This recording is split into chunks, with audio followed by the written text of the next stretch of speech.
Selamat pagi saudara-saudara, salam jumpa dan jumpa lagi.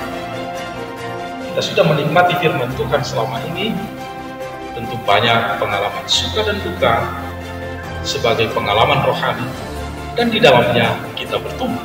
Oleh karena itu saudara-saudara, kabar-kabarilah pengalaman itu agar kita bisa bersama-sama berdoa. Sebentar lagi kita akan mendengarkan firman Tuhan yang akan mendampingi kita di dalam perjalanan hidup kita untuk tetap berbahagia. Saudara-saudaraku yang dikasihi Tuhan Yesus Kristus, sebelum kita mendengarkan kabar gembira untuk hari ini, marilah kita berdoa. Damai sejahtera Allah yang melampaui segala akal, itulah kiranya menyertai saudara sekalian di dalam Kristus Yesus Tuhan kita. Amin. Firman Tuhan pada pagi hari ini terambil dari 2 Korintus 4 ayat 14. Karena kami tahu bahwa Ia yang telah membangkitkan Tuhan Yesus akan membangkitkan kami juga bersama-sama dengan Yesus. Dan Ia akan menghadapkan kami bersama-sama dengan kamu kepada dirinya. Demikianlah firman Tuhan. Terima kasih untuk firman yang sudah dibacakan. Saya akan membacakan satu pertanyaan. Apakah kekuatan dari Paulus untuk menahan penderitaan? Demikian pertanyaan dari saya. Terima kasih. Saudara-saudaraku, luar biasa pada hari ini. Kabar gembira datang dari HKBP Jambi, tempat saya melakukan rekaman untuk renungan pada hari ini. Kebetulan saya datang ke Jambi dan beberapa saat lagi memberkati anak dari sahabat saya pernikahan kudus di gereja ini.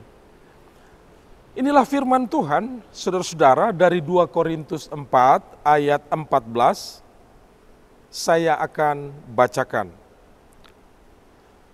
Karena kami tahu bahwa Ia yang telah membangkitkan Tuhan Yesus akan membangkitkan kami juga bersama-sama dengan Yesus.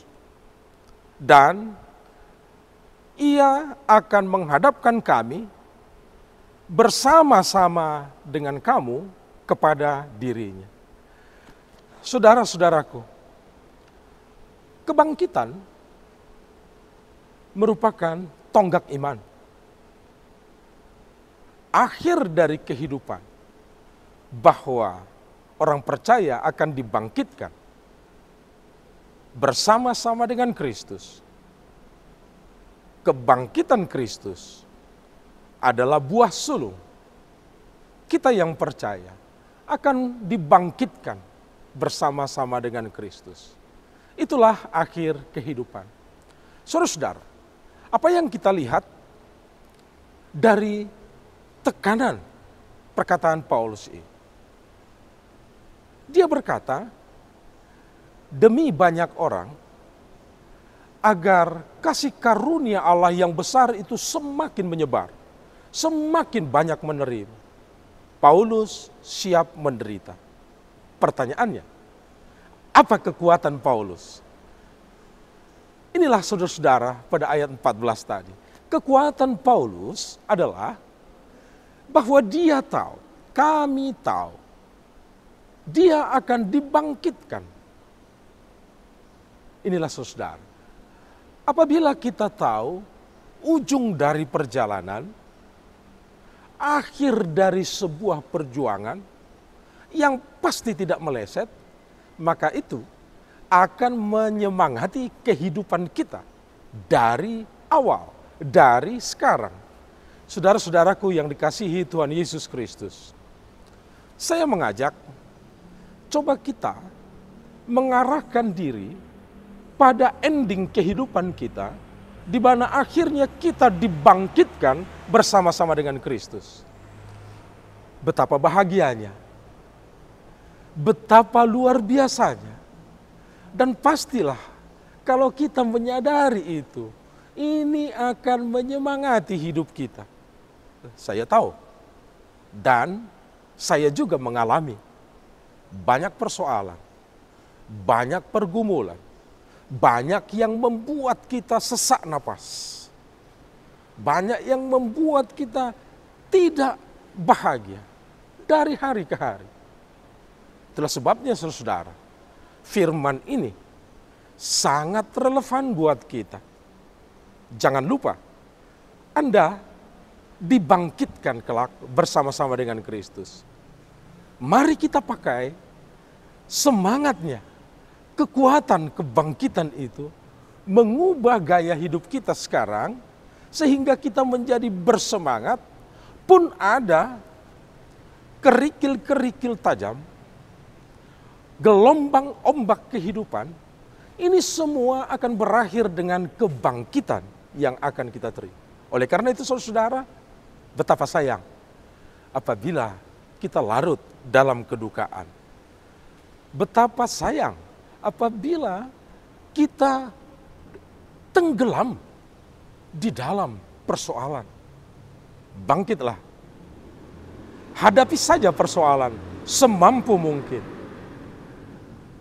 Terima kekuatan Tuhan, kekuatan kebangkitan yang pasti akan datang pada kita. Kita akan jalan dengan semangat kebangkitan. Saudara-saudaraku yang dikasihi Tuhan Yesus Kristus, itulah firman Tuhan bagi kita pada hari ini. Saya yakin dan percaya dengan menyadari bahwa kita kelak akan dibangkitkan bersama-sama dengan Kristus. Ini akan mengubahkan penyakit kita, akan memulihkan penyakit kita, penyakit rohani maupun penyakit dalam tubuhmu. Karena dengan semangat yang baru, banyak sekali penyakit bisa semakin ringan dan pulih. Saudara-saudara, jangankan penyakit tubuhmu, kegagalan total di dalam pikiranmu, yang merasakan tidak ada jalan keluar, yang hanya jalan menuju kehancuran dan kematian, itu akan berubah menjadi kehidupan, karena akhirnya kita dibangkitkan. Saudara-saudara, marilah kita naikkan puji syukur, kemuliaan bagi Bapa yang sudah membangkitkan Yesus Kristus dan pasti membangkitkan saudara. Tuhan memberkati kita, semangat dalam hidup, dan jangan lupa untuk bahagia.